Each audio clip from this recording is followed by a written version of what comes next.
Kumawood TV aba Amansane yena yedimu Kumawood TV aba Amansane yena yedimu Sini papa be na upe biashe Amansane winyano baby Kumawood TV Amansane yena yedimu Kumawood TV aba Amansane yena yedimu Kumawood TV aba Amansane yena yedimu Sini papa be na upe biashe Amansane winyano baby Kumawood TV Amansane yena yedimu Kumawood TV aba Amansane yena yedimu Kumawood TV aba Amansane yena yedimu Sini papa be na upe biashe Amansane winyano baby Kumawood TV Amansane yena yedimu Kumawood TV aba Amansane yena yedimu Kumawood TV aba Amansane yena yedimu Sini papa be na upe biashe Amansane winyano baby Kumawood TV Amansane yena yedimu Kumawood TV aba Amansane yena yedimu Kumawood TV aba Amansane yena yedimu Sini papa be na upe biashe Amansane winyano baby Kumawood TV Amansane yena yedimu Kumawood TV aba Amansane yena yedimu Kumawood TV aba Amansane yena yedimu Sini papa be na upe biashe Amansane winyano baby Kumawood TV Amansane yena yedimu Kumawood TV aba Amansane yena yedimu Kumawood TV aba Amansane yena yedimu Sini papa be na upe biashe Amansane winyano baby Kumawood TV Amansane yena yedimu. Right, ebusia ye mamo ajo na enwakwaba ene eye eda ejuada 9th day in the month of August 2021. Asedan koma twedi amponyame de obostro about ase atra semra so se enyamre na itimi esinu pie some doors na juada yi enya group ya enyamre na yendwira my Ghana o hyene so said the Bible can say, "On mine and can call him Puntu Jamino Eso." I don't see Yenya Daji and your minor home and think it through. I'm a minor and to me and call anymore. Posterity will surely judge us. Meaning, Eric Sir Mike, Kumawood TV, Mediano SCP. We also live on Facebook, Kumawood TV, Oko YouTube, and so Kumawood TV. Now I've got a gentleman back, then I'm I can kind of amount. I may guess the name, Minomu A Sim Kunya. Na yenya daje adwendwene o my Ghana ho immediate or former NDC parliamentary candidate edema in Shares constituency Evangelist Richard Pra na me sofo say men kan kire ne say won kanya mesem na onya politics wa ha me ka che no di papa sofo Gabriel wote men ka wate wa asam no kwa dada to be you ano sanso na Benjamin Opon aka Seben constituency secretary at the Emma Seshi Yoso constituency for the NPP Western of in the name Western of Seshi Yoso constituency secretary Seben and so ewa and then be doing come and then free Western of unti you be doing come on Western of Seshi for more pa and then secretary bako ha enyamre agbawo ramadi nkomo ho the other kind dey be sori na no the atochima no wona ho sehwe na ahweme na onso odi aba no kran so na atoso ne hu say yes indeed the government is working our Western North region na fe ye wuramu other issues a eka ho e wo fie ha ora ajimamenu health minister there has been a series of course minority are calling, civil societies are calling, some Ghanaians are calling, politicians are calling. Say honorable Kwaku Ajimamenu and Kabeya on Fanakunya and to why? Because omo used to say oko parliament so ko yi ano e de efa ekwan efa so a na Sputnik V vaccine e de ba be sa COVID-19 yare omo so kan semi kura o so enya kura nya mai enya payment bi a na so ko hwe mu no payment bi atmi akọ ne ho sansem bi no e be ya on reason ko ba ko enso edna no atum e be nya mre na yedi hon so enkomo His Excellency the President Bono East and okopie mu ho na na do to dwa se he Bono East for na aton konwane mo amwa ha mede mo ho ya pa adwuma me boy pa de ma aban me ba Bono East na ye seat year 5 na matumi ahwe anya me ani mu ama seat ne so ate ta mienu ama anya me nsa de ha adwen omo so hye de basa na o de do more na he se afi yes when nyama na ehon komo enso ewa ha ebenyamre na yetumi the Dr. Alhaji Muhammad Bawumia over the weekend na o University of Cape Coast na test conf medium ko di here na Dr. Bawumia ko kasa wase e no de atoje chirim se we wo kapa ama NDC for atiase se omo se yaka ne kosoro inflation is at the same interest rate at the same was it NPP there omo ba omo tumi manage economy na economy no manage no ehon komo and so ewa benyamre na yetimi edi was it NPP has competent economic management team. What of the NDC? Question obusa no evangelist wa benyamre na watimi ano sanso and a UTAC strike injunction labor commission at the two so no say omo classroom na nko chena mopa court no mo nko the Hague still omo hiyo musika and also ehon komo ewa na afi the series of deaths are happen the security service, the police service, and I know northern region, NBSC, over the weekend, Nkoko, also eastern region, NBSC police officer was what the card do. Wakuno, Remember, now, you know, and comedy, is my journey on Facebook, watching channel so 85 bra.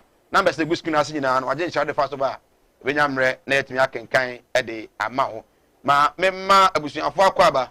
Na afi wi entwe ho enyem abofo nka tomra ye ba enyamre ne yetumi SNP edi nkomo adwendwe man Ghana ho Pastor Gabriel na ne ewa Assemblies of God ewo bomso Mespa Assemblies of God me chia na nwumre yi evangelist akwaba nyame medase menua bokode nyame aye adom ama eneye kan atiasefo no se mete wanim a otumi humi me nso me ka ho over the weekend me call Central Region eya Brembrase ekwa yiye wo eguafo also in KE na most of the areas are me far ye no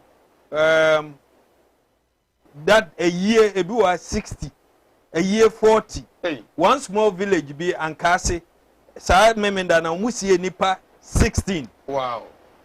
One day, nipa ye see o mo. In short, the man fu. Sa. Okay. 80. Se nyame ye yadom na ode yen kwa kyen ya. Yen fa na seda ema no. Na ahoden wo ho a yen hwe Ghana ensem ne yen ka no. Ene jenkre ye. Good. We suffer. Pastor Gabriel ne. Yes. We Assemblies of God suffer. Yes. Associate pastor ewo Mespa bomso.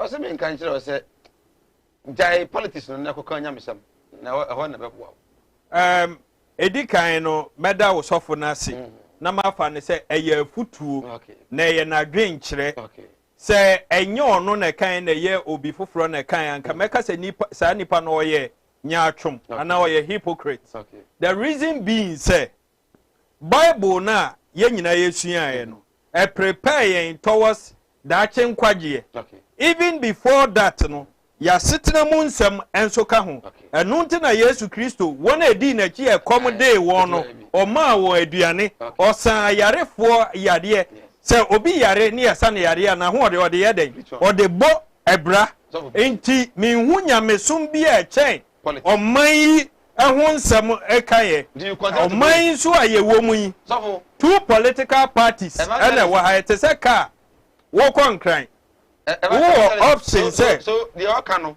ɛyɛ futuo ɛna agyenkyerɛ but wo de bɛkɔ so a ayɛ wi ko hu sa no so nyamesom ni bi mehu ne sɛ me frɛ nyame afrɛ me no ɔman mu nsɛm ɛka ho because ye mu dodoɔ na asɔfoɔ no afa Bible na akɔhyɛ akyire na mmom nokora de nokora ne yɛntumi nka sɔfo wote ɔman mu menim sɛ otua tax ana ontua tax na mmom usika na watua ma aban no de ɔde usika na yɛ ne de wo se me nka ho hwee yɛfa kaza de makanza yes sir no so ya another hypocritical quotation in this context me kyerɛ mu so na akɔfa aba cobra mesaka right evangelist Richard Pra NDC former PC in Shaz constituency and Otin Kano ma minia sashi you also there I'm watiken when it comes to sashi you also and it environs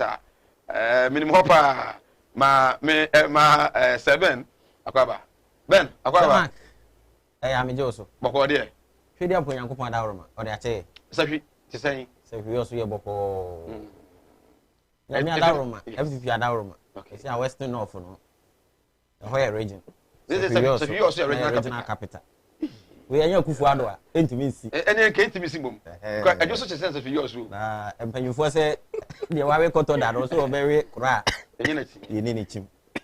Kufuado abojuma pa o sefia oh Western North timi fi say eno programming sefifo nyina eti oh yes eti anwumre ma mefa kwanya nso na menchia the paramount chief of Sevi Yoso okay okatachi kwasibu mankama sa na anwea so okay be kwai ono so je ahoho ya ojebi House of Chiefs yeah oja what the Western region na me no the whole Ghana say I want to president yeah ena our way so mine. We Western North terrain now. Yeah. There were 3 paramountcy. Oh, okay. And 4 made the Western North. If you say now, I told South from me, I tell you, didn't come with them so many 80. Sure. Now, we didn't come. Now, I have any man who for buy and fear no. Okay. With me, a bono. I was saying. But, Luchum. I was Western North, Abaco same. Many kind say, Legon of the West. Yeah. Hey, and we are taking Legon of the West. We are taking Is that what you're saying? Semak. Sisiano, Watiku, I say a potential university and as a satellite campus or Western North. Okay. One say a training college, a Dijumache. Our Ghana Bako same. Na Western North, so Ababe region. Na since I come say o mo running degree programs. Oh okay. Into school ni dey. Na Ababe hwe mpuntujuma na niam e koso ho a nika. Wow. Wo so e wa ko school we dey nim say wonim say we asem. Nti ene ya say achinyenti. Ku aboanso nkrunsu a. No wa hwia he. Wo he dey be ma madwuma na yemre. Wonim terrain no. Good. Na time na we student no we find this any man na city na e dey Kufuado Adarom. Well, there have been massive changes. Before I ba no Michelle Flyer no. Yeah. And I will be some send me message say oba me my first question say the crime rate na Western North, especially Sefi. We be atwam the perception na e wo ho any at the same. Sir Mike, since I will share Sefi Yoso crime rate, meet my culture say idea wo from so we have 16 regions now. We have the regional minister, Honorable Richard Eba. They do show on social media within Western North. ama crime no ade a ewo fom pa okay se ya ntwa to crime a o me be batwa no bat hey sir you na me come I remember say the first time me ko safi na me ko dure na me ko busu bi say me pacho me ba watiko interview na kusuyeru na me busa no yeah busa kusuyeru na wi na no somebody ogina kusuyeru na nche be katem say we ho na me say ai ya careful na hade hanye so Mark we have a perception na across over the years so far as when your opportunity to be a student was a year so mere perception okay now ba sefi and western north region na sa we ho bi akwa na usuru no in fact things of the past okay and ankofu bi a sheda bo ntire mu po sefi no me say ni di one of the kingdoms what the best rich culture Africa. What we say quite power na. You free food okoji abo fee. Yeah. Esun so kama. Esun. Na we history before say we be ba tete wo ho no. Ye nananom kwa akon. Nti enye ba bi keka wo kwa eti say ye soso bone so was say. Okay. I'm happy say why student wo open. Say wo hwe ya bakosem a. Eyade a ye muye ni ye or say but sometimes no. Yeah.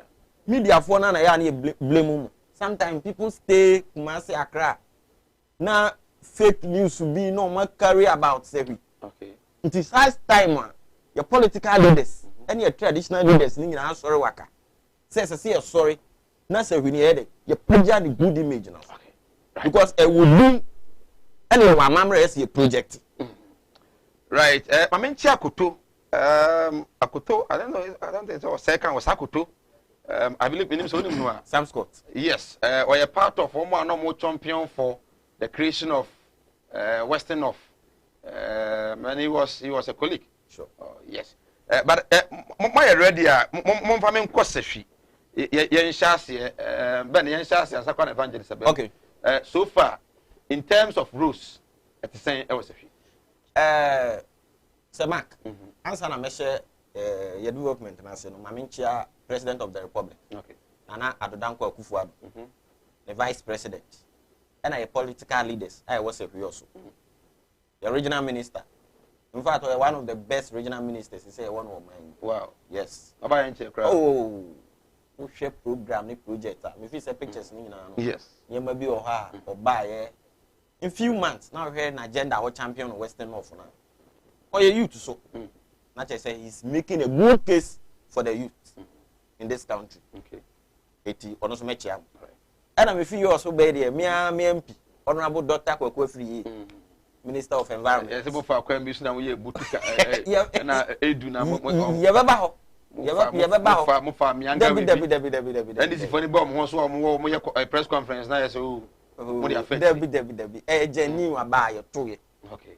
And I want say abako se mu fi 1992 I share dwumade ya ase no NDC na trans e akonwa no so to be specific say also constituency okay but say a free by 2016 and was san call one man ko oh sir o man bani da na for time ne say ne yere nko onko yi o bi ayere ko yi doctor dey here and doctor free yi David no doctor ko yi pa ne yere ko yi doctor onya me di if anyone better because yes for time he started 2004 after na number after no about 2016 oh okay 2016 one Nana Adodankwa Akufo-Addo ne buy pepe before time ni nyina no na ye adwumade na ye se ye because we voter regional na Western North and one of the region no in KT but na ye babia and this wopa we voter regional na nke Western North but so be so be can say so you also there we share Evans Edu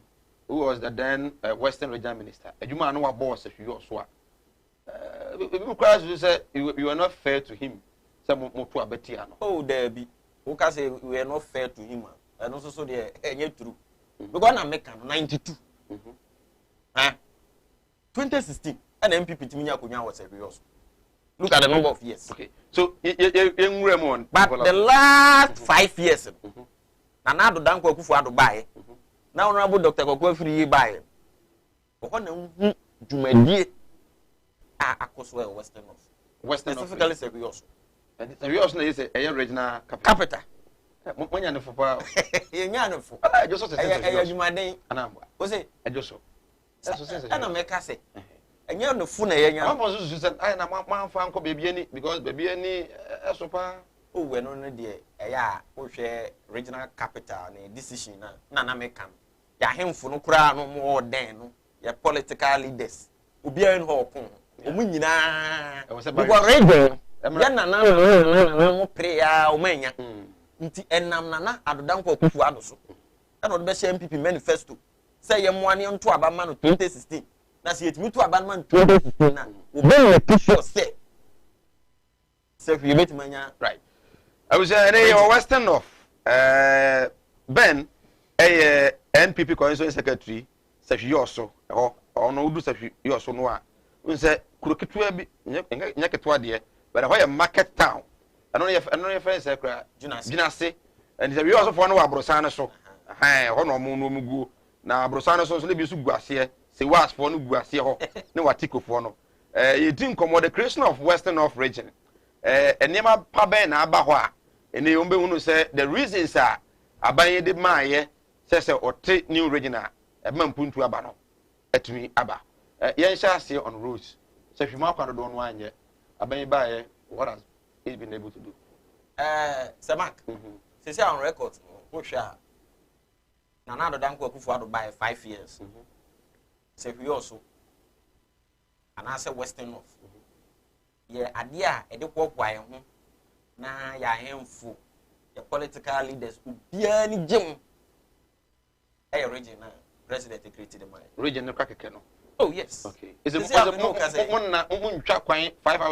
And what a 5 hours a understatement. 8 solid hours. Okay. If it's a also to second year. That's a body for the can photo so be Fibia East. Obi Fibia West. That's all quarter pradia. And easy. Okay. The whole day no, it is administrative no. Say Obi Fibia East. Ya double crew. No quad or administrative work was second year. Take it 3 days. Okay. For the Monday, no, about traveling time. Not the Tuesday, now, yes, administrative work, no, not the Wednesday. No, Sunday, Wednesday, night, say, as I return. The idea back up when 1 day, no, with 2 working day. One region. Didn't say fata. Okay. By a bono, Yanana, more baby at my boy. MPP are mine. And another dump of Kufuado.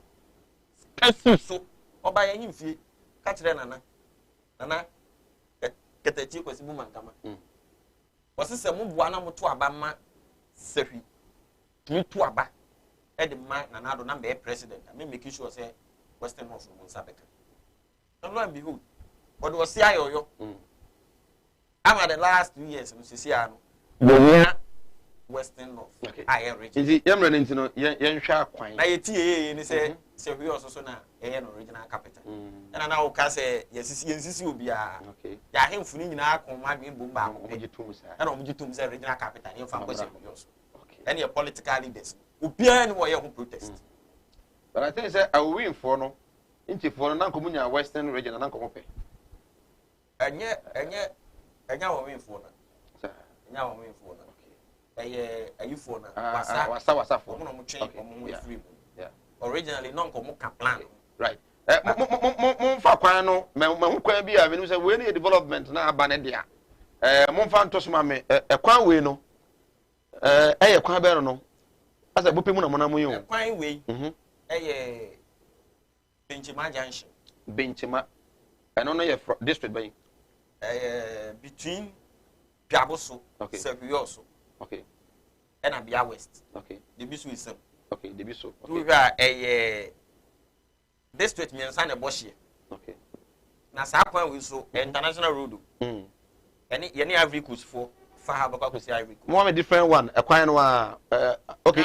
We know where. And the same way now. Na kwan we ntuni.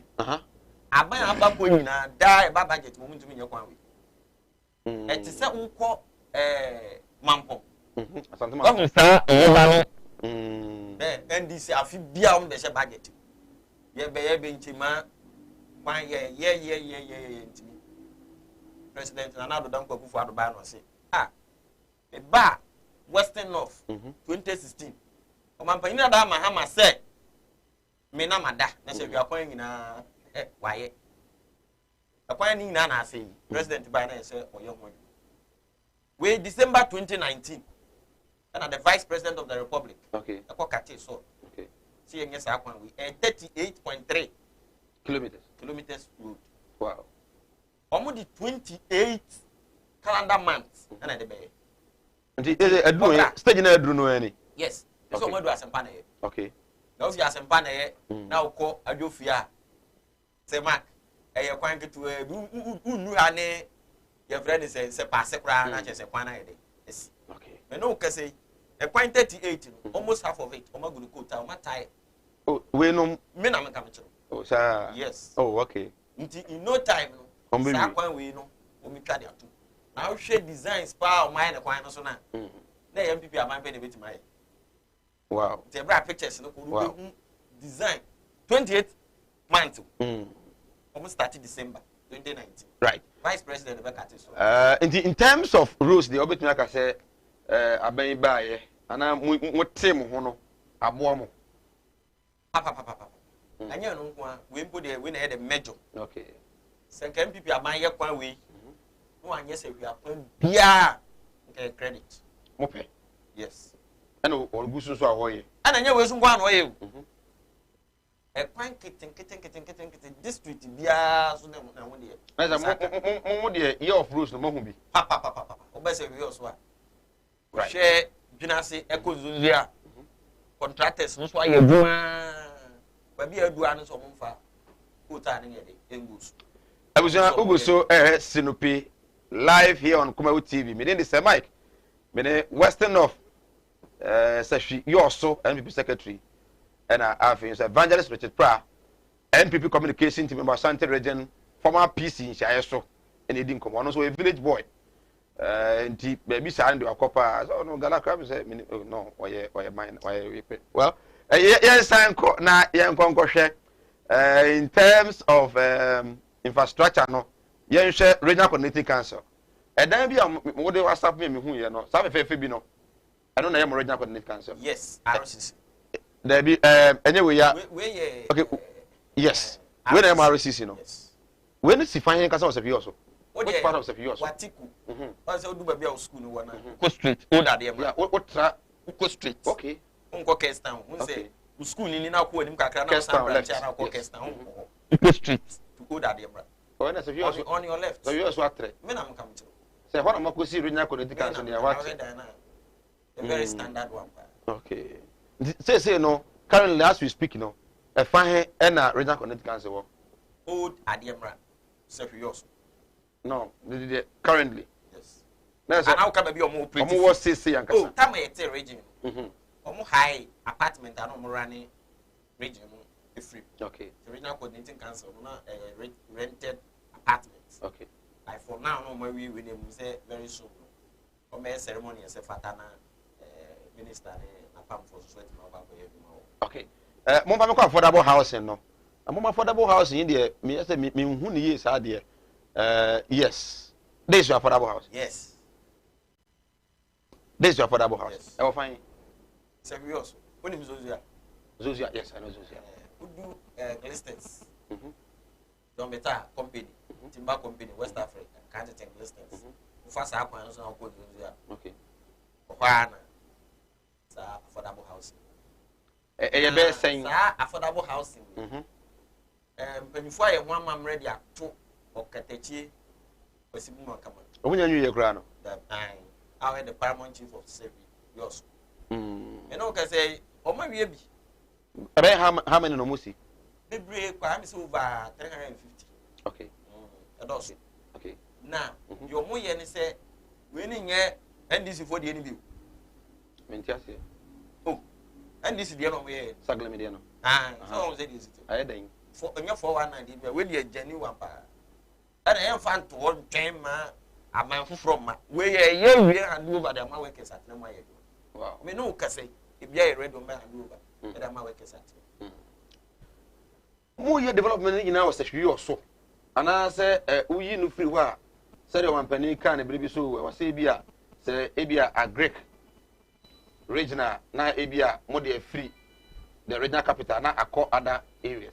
And I said ni nyina no center was also because based on what we are showing now no as be also we your development e course na nyina na serious okay ko baby ni ko share almost all their town roads say baby ni ma ye mo okay you know ka say if serious so e kwa akontomra we the work we so contractor busu the then we go akusi the friends akontomra okay we are preaching from Shia me no ka say contractor that was site on so be here adwuma fi e dey akobod me name is a question we ada adwuma wo kan who education officer regional education director they will find oh bibi ni oh okay agrek oh modi vice versa match all over oh wow into 9 constituencies ni nyina obi a on the share oh okay into ba western of there yes a development na one no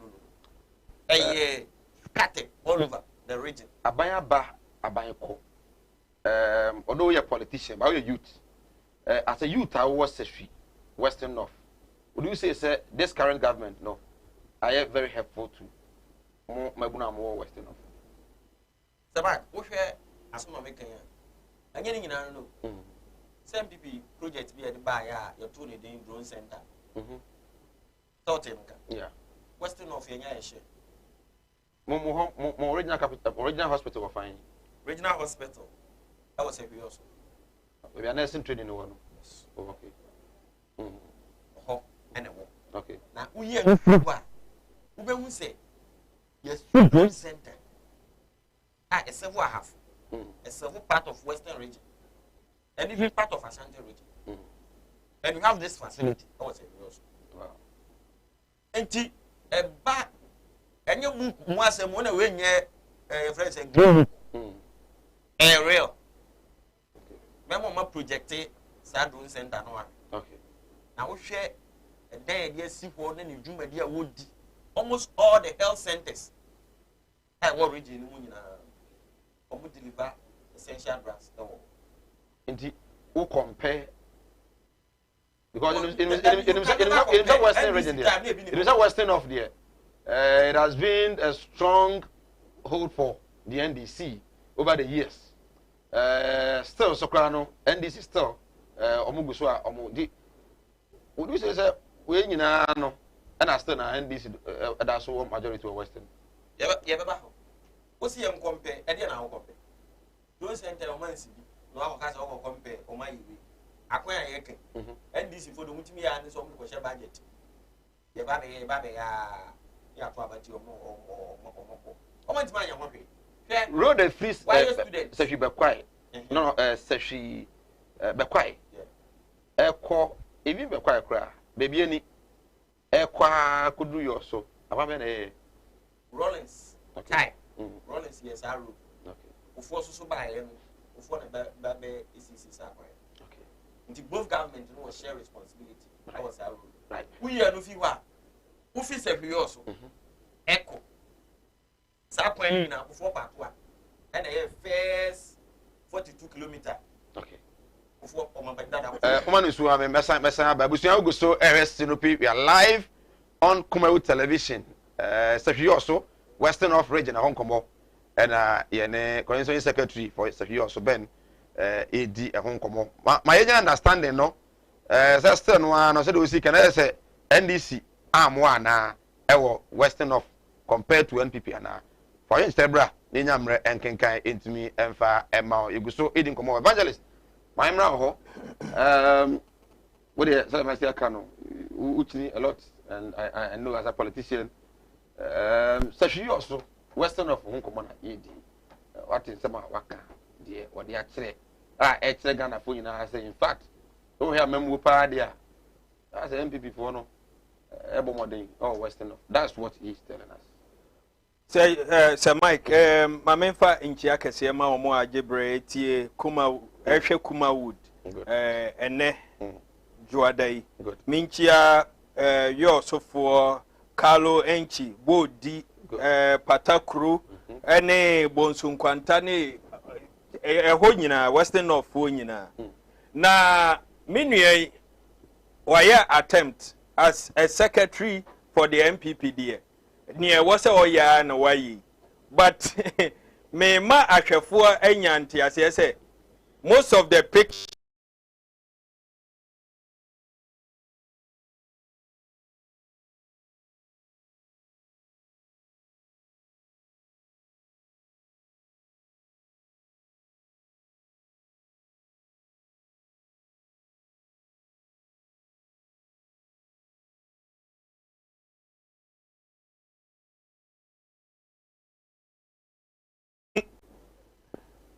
the unfortunate thing is that when to me and Chicha the year guso ebi anka ho. Okay.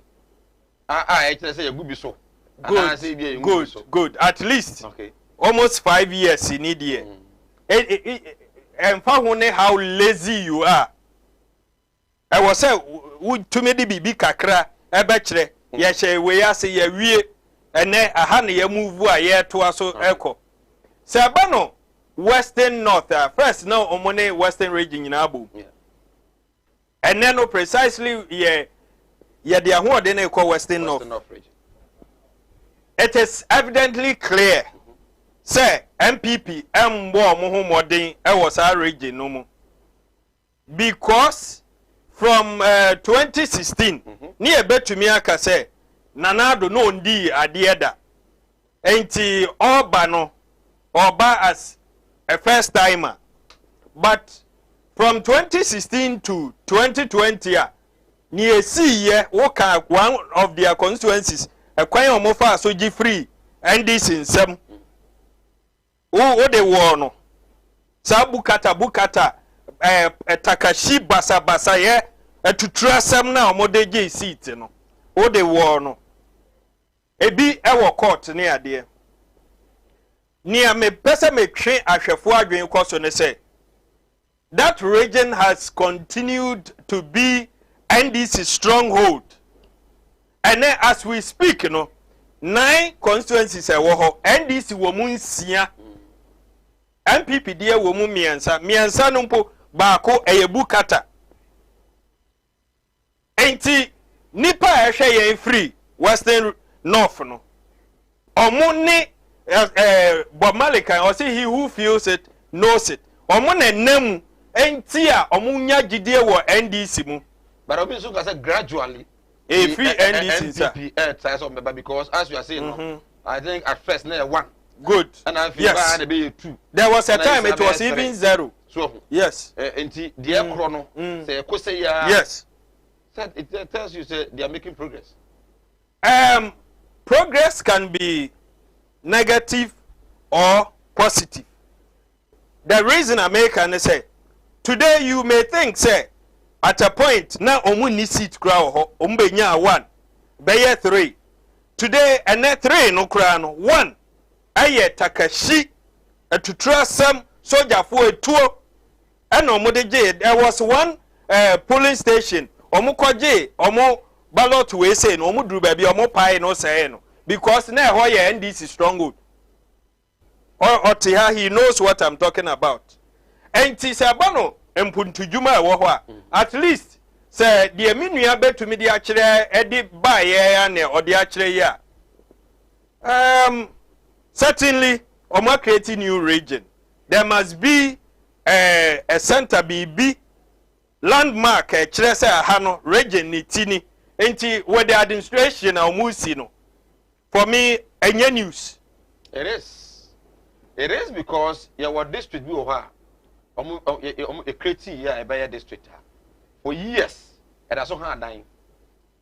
Medase. You see, why introduce you the part of district at the Urum, whilst I was talking about the region, which has districts under.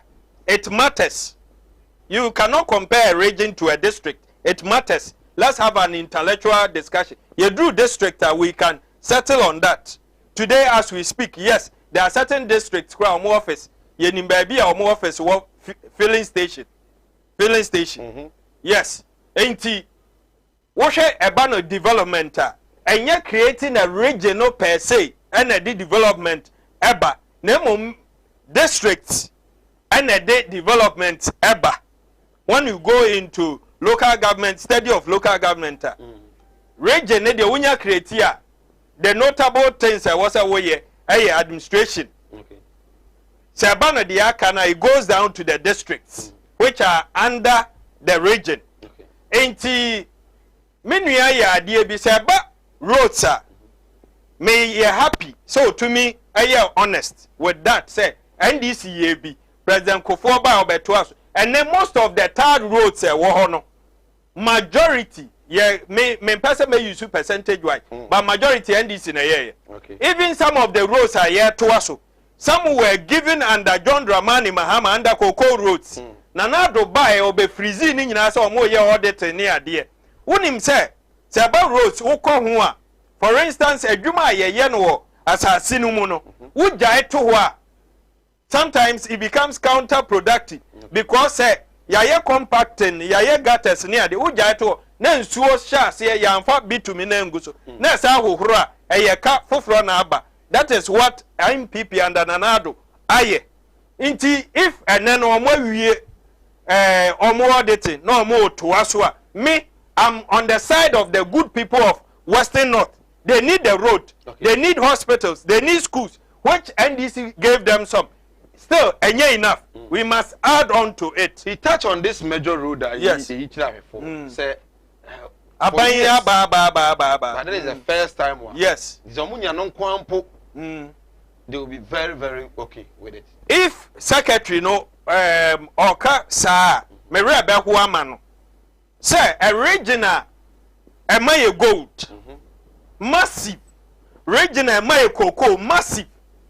His Excellency John Dramani Mahama Pen omo because a hoye cocoa we say no, most of the interventions at Mahama they buy that is omo na enjoy most.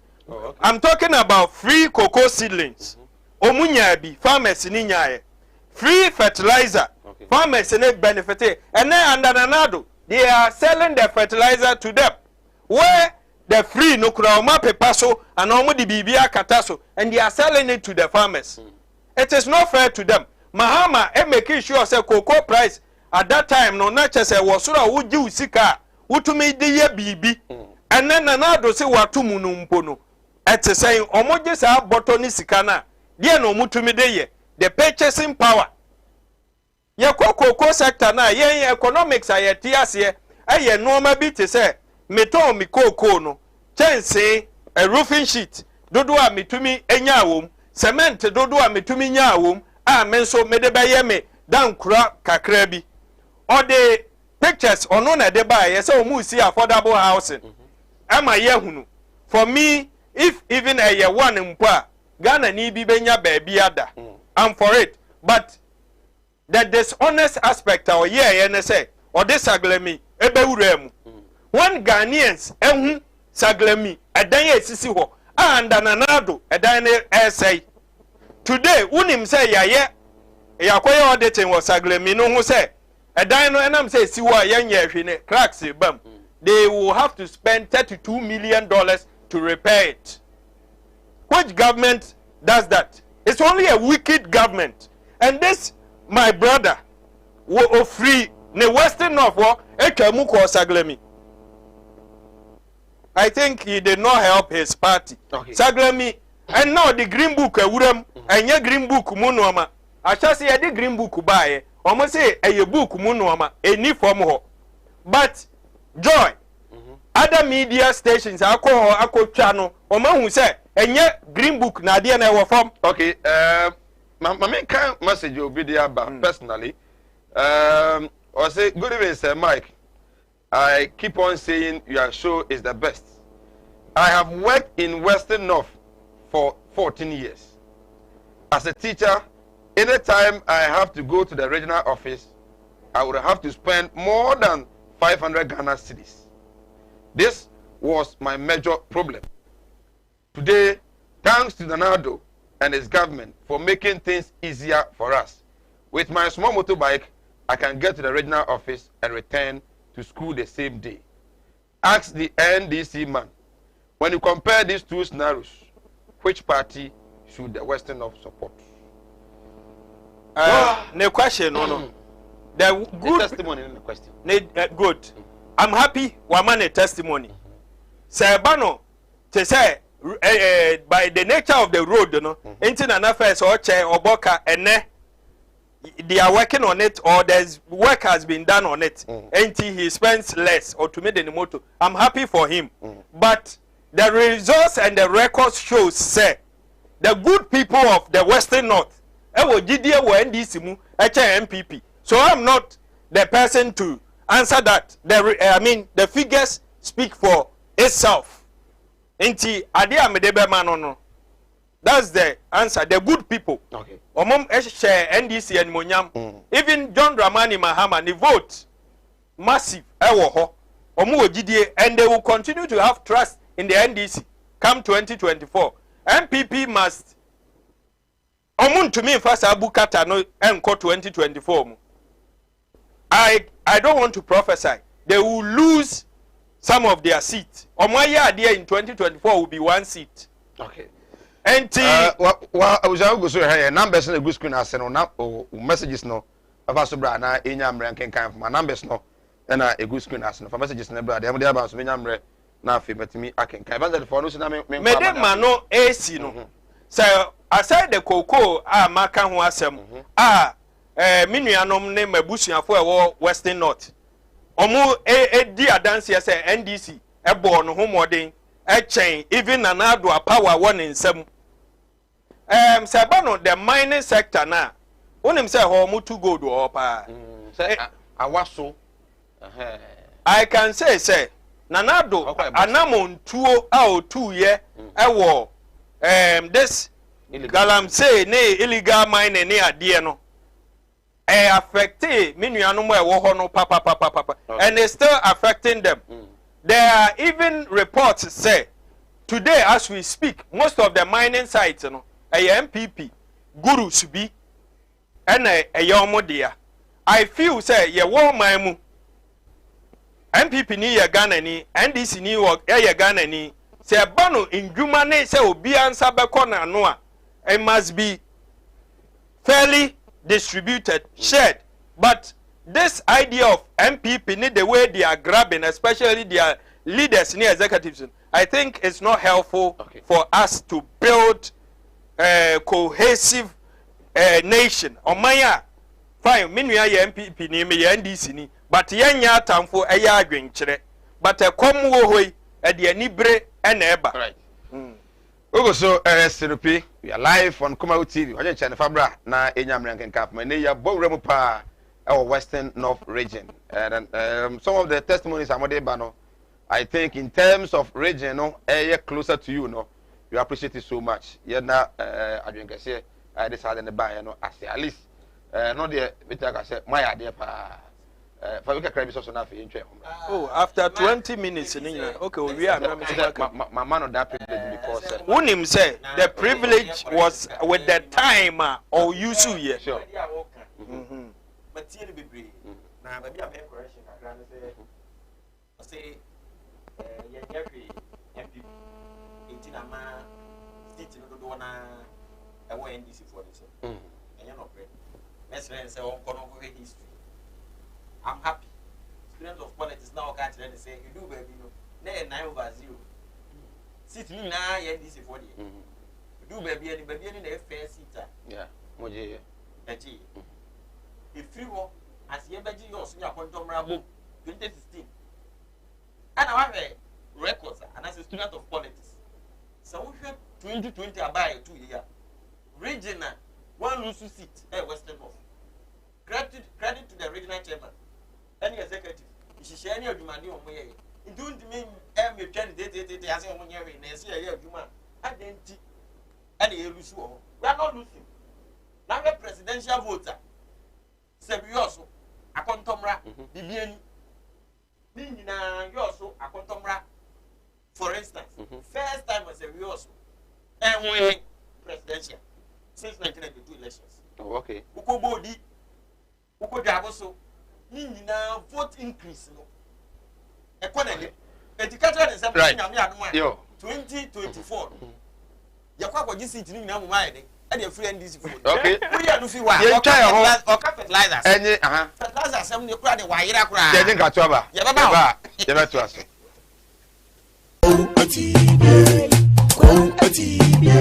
Animudia member for Nibintina Mone Yira, a binumba from was a mayor of our software, and so no many Masorama. I come. Obi wa mene wo kase stroke a channel. Wa ya stroke no enko malam sebra. Ya juma memene da. Okay. Kwesi da. Ejuoda, ebanada, okuoda, yawada. E fieda ana menya juma na fieda wo beto me ya wo so me hwaw. Because nipa ana wo homeda. Nyankopon eni homeda. Okay. Akwala na wa wo no. Akwala na nya 10 years. Eko 15 years on 90 da. Wada form. Obi so wa akwala. Akwala na no isonsuo. Obi so ho so wa akwala no. De ye ya afa no kon no. Ya na etia na da so. Ebia na ne tachere ma afa na ne timi emmo. Ye kete. Oh ha no chine tachere ma te se abo wo no. Malam se nkasa fa na bra. Ebi so ho so a me ne ukasa o se ne ba no ono matrama do. Wi jot sabe ko ke baby ni nyina onom. O sa glue an kasa nkra no. O sa twi glue ka ho. Me ne ukasa o ba bi na wono ne kodaye. Afa de ye obe ma no kwati na twa wura mu a ase eya dan te se achichide eti malam se wodi abra oba bi o ho na wode no aye den onu be ma hia pa na nsuo ni nyina saba bonten enti eno ntina ma onyem ana no wo ba me kire wo kwan no wo be ko na say abaye mremremre okay wo ba nyim easily piaw so ho adwiru ene danta de bibo ano Mala Muhammad Spiritual Herbal Center. Ebena da bia 7 to 9 p.m. Ene ni nsia Kumawood TV na yenya mbre enwura sunsumu eno suko na ohaw eda oso no Mala mohwe na onyi emfiri o emfa emawo. Etwere yare bia edam usika na ayira na wohwe ojapade bi na obi enam kwa bi so age afiri onsam utu gold na opese onya emwa anase ebia kontuo enema ayedin amawo oba no odaso jonso anase akontuo ene mo ayedin amawa bra Mala Muhammad Spiritual Herbal Center na kachi kwaw atibie tieniye kwaw atibie Eastern Region eho ena Mala mo esikafo amantem wode odu kwaw a wo so kwaw atibie uduru ho bebepa wo yira kora no a busa Unity FM ana obefre 0246 647 247 0246 647 247 eya tie bi na entumi emwa piaw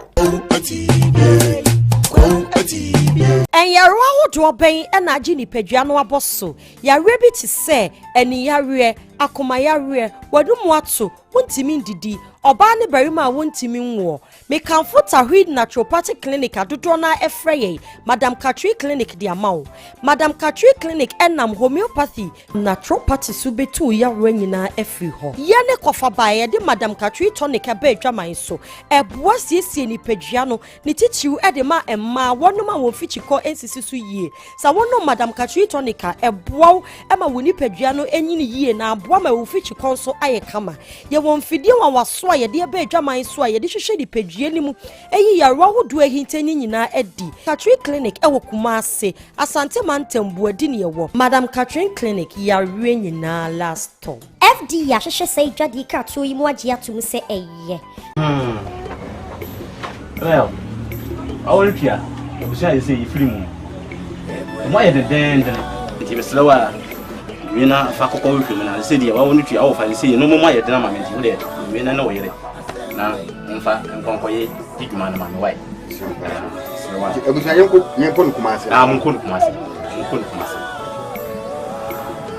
Martin Luther oh nah it's been a long time oh yeah me say minia obra kwantu ya o semina na ma yan ka twene ni ahwedan yo ne busu ya fani asuma me semina me pada ka do Kumase afamara na me say ya chini ye nya da ka yi na nsani na semu na moda so a mo hia me de woni problem kra wo beje di se me free Dubai betru Ghana ana me na nakobedentwi woto na nanom ansia do ne eja yi ne bo me so e wa brede mi ni kapre odu obi na kire me go straight casket shop e wo Kumase labor hire me ko ho no ma anu musa ne me yes kan hye ye o wo de bi ntwa wa no mi sika ye di ma me se me fa di so abi so yesi me ambulance na me sam pede de be da no enka ho ambulance ani de be da ho omu ya ambulance service into ni problem kra ani na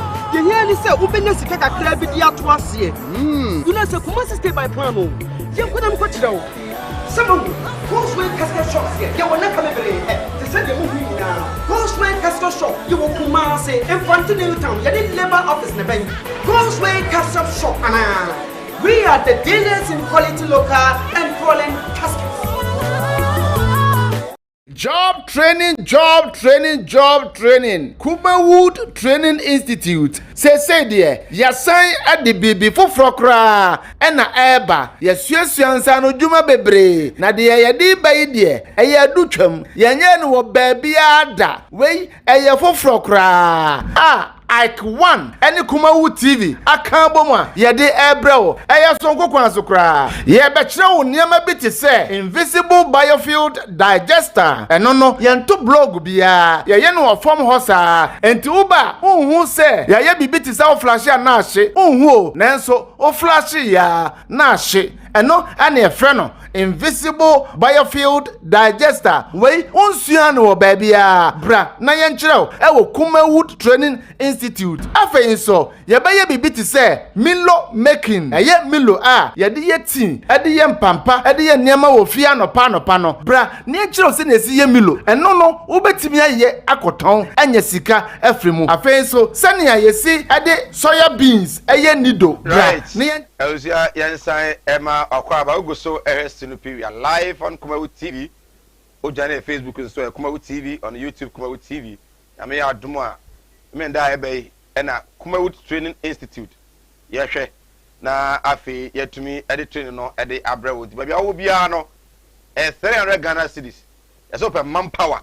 But then chiro here na afi won so no sorry awo bi wo ye bi si dem a bona akra na ye dwuma so akra na afi wuji udin enso e wo fie ho ene abusu no mo sane so pa efa emaye message kakra mo de aba so far. NPP has done a lot in Western North region. Looking at the time NPP came to power, NDC is for a very long time have been in power, but they should have done more than what NPP is doing now. NDC should let us think about ourselves. We Kwashito Philippo Sefi Asanyo so Sefi line Asanyo so Sefi line. I don't know what the other way means. Good evening, Sir Mike. I'm enjoying your show. Tell evangelists that in terms of development, Sefi have not benefited from the NDC. Not at all. Okay, Christopher. Also, Yada say. So good evening, Mr. Host. This government has killed patriotism in many Ghanaians by being overly greedy, whilst at the same time telling Ghanaians to be patient in the name of COVID. 2016, Bawumia said to Ghanaians that we worked at Bank of Ghana, so we have the money to develop Ghana. Now, what is he telling us? The message is not a dozen Akrofrom incoming youth organizer. But what our friend, if I talk, Papa no. Issue the phone is Akrofrom incoming youth organizer and Kwabia Hene Akwesi Wampong Adansi Akrofrom Obwasi and Kwabia Hene Yanasi now Kwabia Hene pay youth organizer. I'm Asa from Trifo Praso watching you live. Please, the president should wake up because our farmers are complaining of not being paid when they send their cocoa beans to the markets. Okay. Hi, good evening, Sir Mike. Why is the secretary not talking about cocoa? We are farmers and we are facing a lot of challenges. These days, we have sold our cocoa to the farmers owners. Who are the farmers owners? No, cocoa catching. Farm owners. Cocoa catch farmers are okay. But have not received our monies. They should fight for us. Okay, Nana Ajenim, Yana Sefi Debiso. Okay, what's good evening, Sir Mike? I'm watching you from Asankregwa. Greetings to the NPP man. Tell the NDC to back out. Okay. Also, Odi Abano. Koso Fabra. Na fi nyamre enkenkan into me emfa emma. I think SMS. I be muso ede aba ewa ha. We say, who told you the NPP is better than the NDC in the Western North region? Tell the NPP man to tell the truth. God is watching. Okay, Christian says God is watching. Indeed. Well, on the forward, Ebra. Na inyamre enim komo. UTAG is on strike. UTAG for both fupa. In fact, you almost say ayomo hikra ne say Labour Commission for some of them omo call the expert injunction. They have a Thomas strike neso. I'm say omo strike no, they will continue to be on strike and they almost copy mu court. But then yenyamre na yenim komo akra o na afi yaka ne enfant of adwen tene bra na yenkenka efmo. Okay. Ben, Sefi. Say also put a car pharmacy in the crowd. My man just 1 minute now. You channel flow now. You trust. Man for say who is a Yabane one copy of one. My attention. Questions are we say now about more development. So I may say one man can. Yeah. You man what high. Okay. Who team me no come on here dinner. I'm say we make it certain admissions via Manyaji.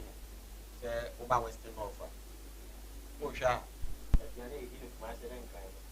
Majority now, 1 year this year. You're going now, and this is not trouble as well. At the end this year, I want some year.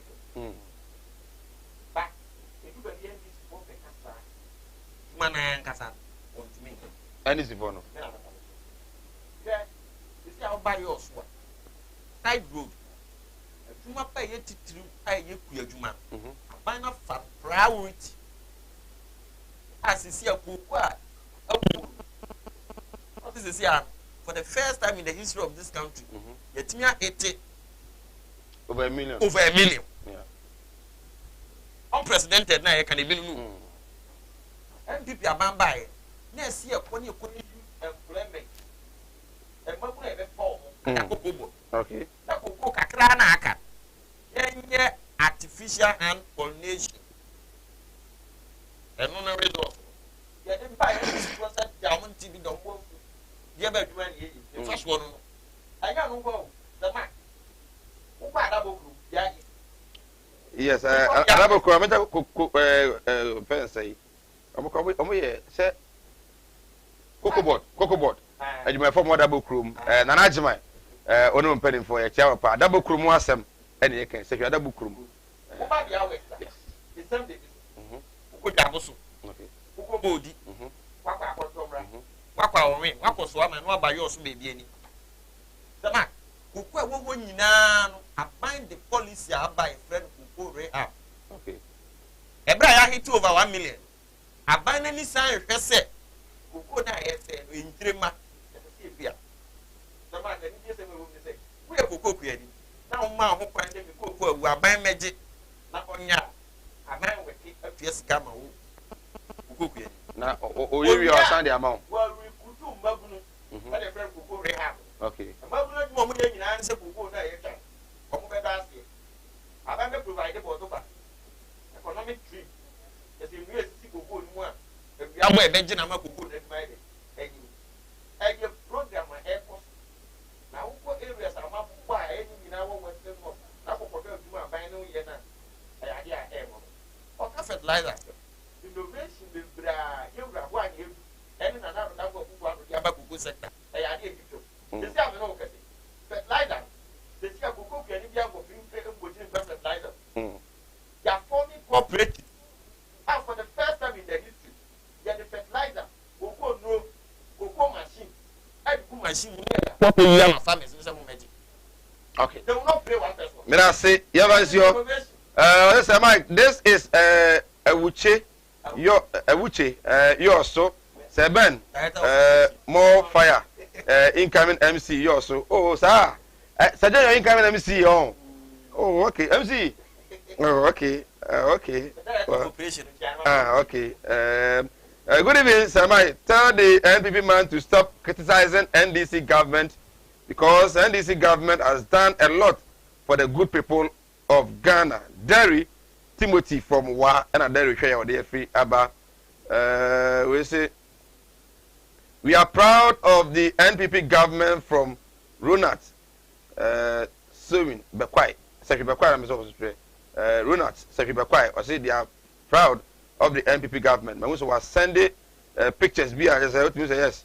You my NPP so yes Secretary and the environs no and also the need Abeka home. Well, Mr. Host, please tell. Okay, Mr. Host, please. My name is Michael Paddy, but my friends call me YM. What the man is saying is true from Secretary Asempa Neye in the Jaboso district. Please, can I get his contact? Western North.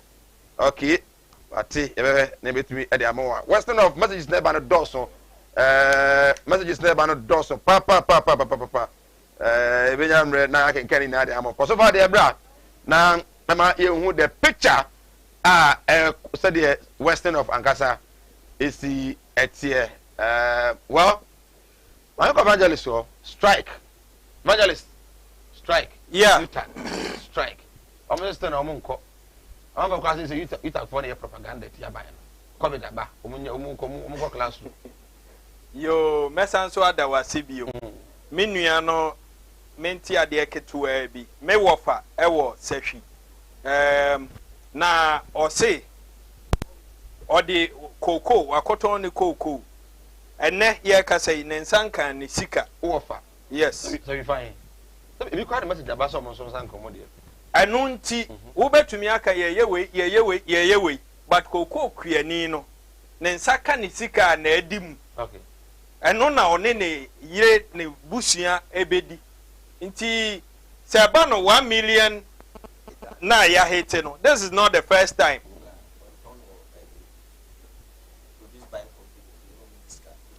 Otono he last time na national cocoa farmers president not ha biati ya mene ni nyina na be shia ba complaining bitterly say cocoa farmers do omo sika no so sika na cocoa no e da akoma atofo no aban fa sika mere omo and you are saying say omo de koma wan this bia buying company no minister buying company go so no minister na omo fa ma aban et say yi na enya dan omo de koma aban me boa oh there be na say FM station and I say TV station out here. Then you be a sika some vary. To sika dey you met me say anamba. Ya ban sika sa. Anya ban sika. Omo moto no doors. Okay. Evangelist. Nti ba bi o hanu minister. Me nua secretary I say Odachi MC incoming MC. Ya boa o man for no. Nyame ya wadom na osaka to me na. Me mpai bono no. Oh yeah, young man, and I would love to see you there because me so me young and one thing ye nyina ye brave. Ya boa uncrop for no mind for no. So obi wo ho. What on koko, nensanka ni sika. The only thing I obey to me and so obey nipa nen crying, kakra manem crying chesem. Say mo start e bi nsa aka endru so anya abotre won sabeka. I feel say nipa no bo beto ne yam. Chance I will back us be answer. Meanwhile, message me the phone be ma. Na just say, "Uni ni pana ndi ni ye." Okay. On yeah. Tag strike. You tag.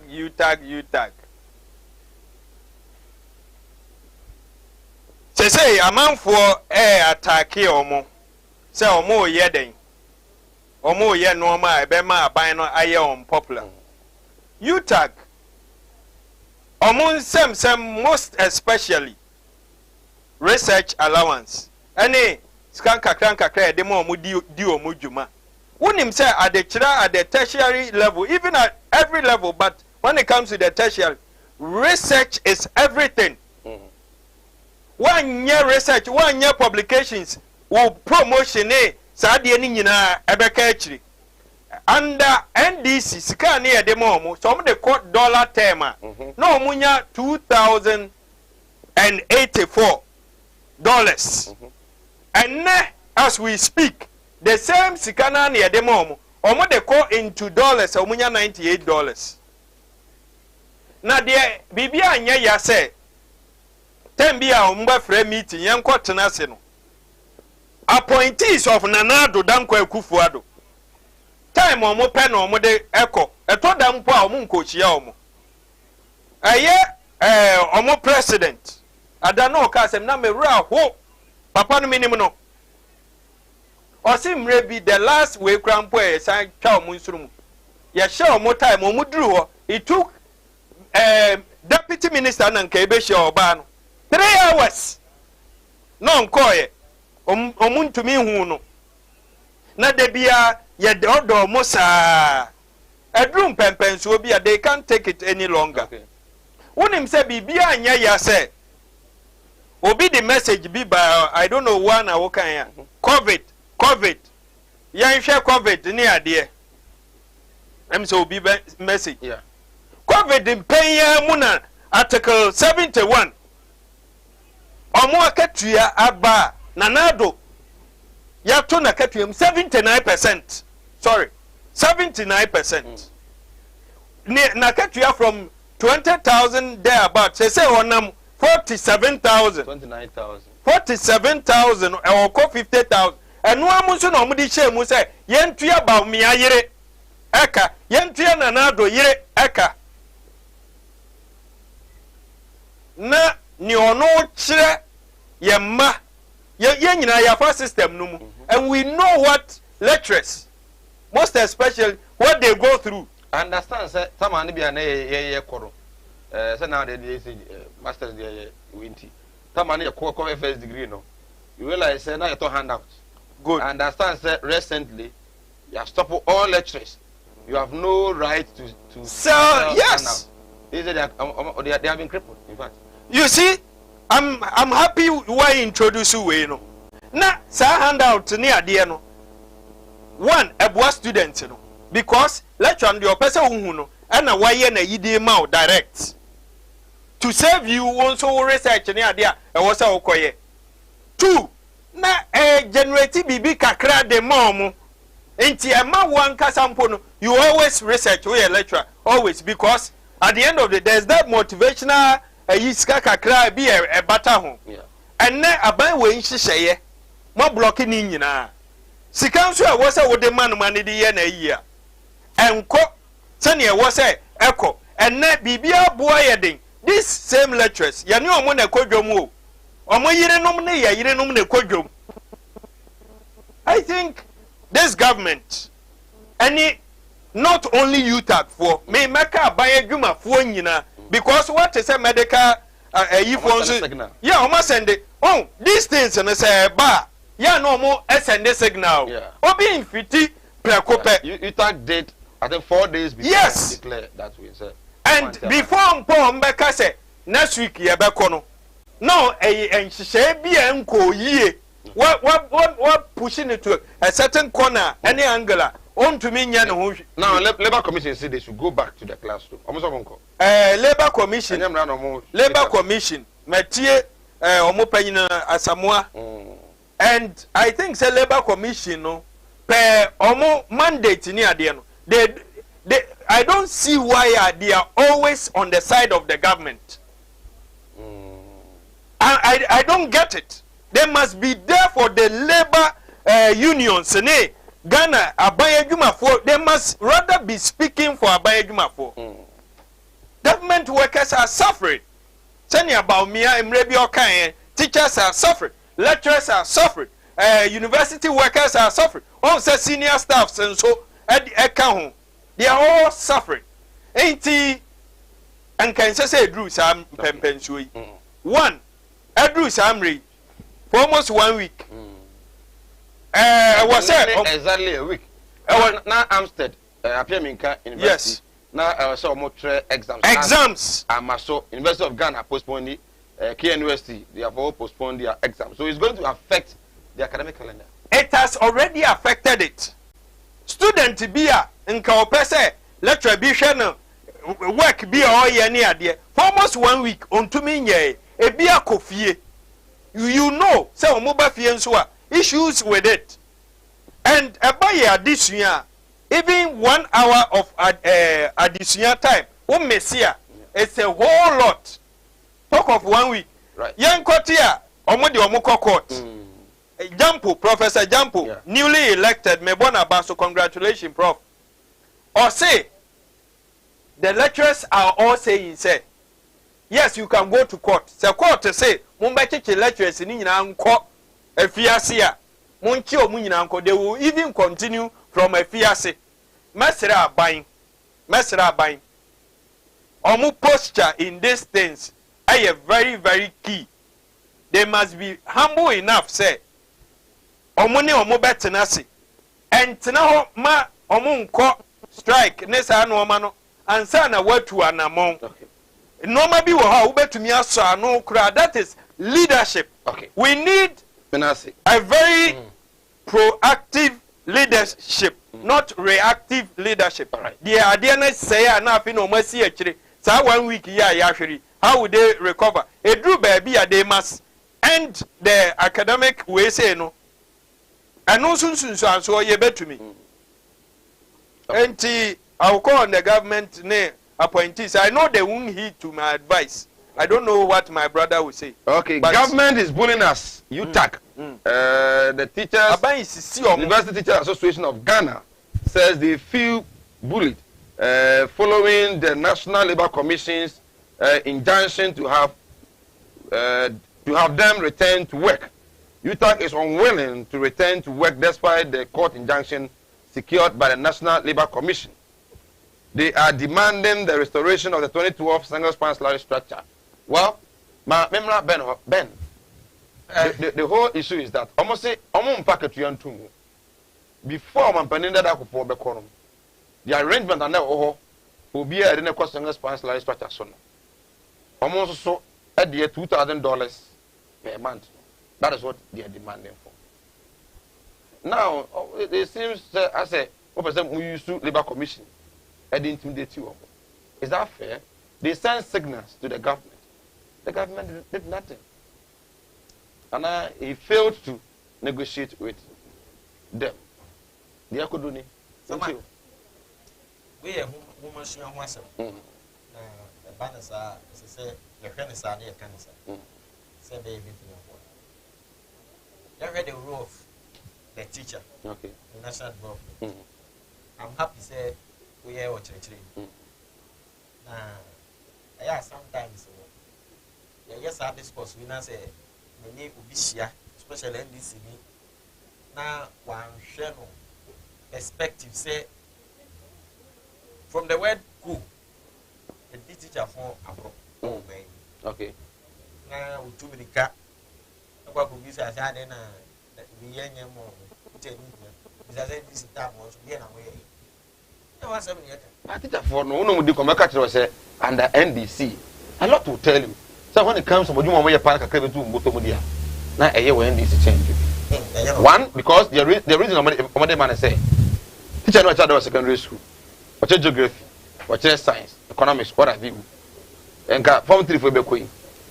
Nya can go to bottom the kokoyabusia. The offer motivation. School beyond so we 3 years now a prempa. At least a term no end there. There 4,000 video benya. Now, ni na any ho. Bi bia she. The teacher na katu ya no nko a. Na odem. What do you expect that teacher to say? Sema, sabana ya there. See. Enya about. Oh say also kura say the was here free question I have issue. Ghana ni ko pe. Seven. Na katu ya de man. Eno no hia no say we say until one. Oh say we cannot build this country within home. Very very important. Very important. Danger ma make dem make chire won. Bisa say sa chire for we one pe yuta. Na yuta ga asem no mo kan. Ese see nyina ajutum say eye kwasi bi oni say legitimate call. Say omusu ya chire for a omu chira ni usua pon mu no. Who says see omu workload na. For the last 1 year, COVID ekan. He say am omu workload no bra dey. Jinsi. Onya kwan nyi wa home. He say da no omu classroom omu ma instructions. Nti ko du ba bi na so omu dey ewo mu no. omo pese omo ba na aban no won se na si ye fa say ye dinkita ho e kwa be fa so a ye be solve omo problem na e legitimate call baby am ya na ham kakra ne say under hot circumstances and a labor commission say what the nipa no court what the nipa no court so at the end of the day na your solution now so order court compelling you to go back to the classroom and teach now if you come to the negotiation table for us to negotiate good it will say is the best is it the best nti ye ka kwa ko sise edu ba bia ye waduma kitikiti bi wo hwa ye tue bi mu kasa so mo hwe so mo ye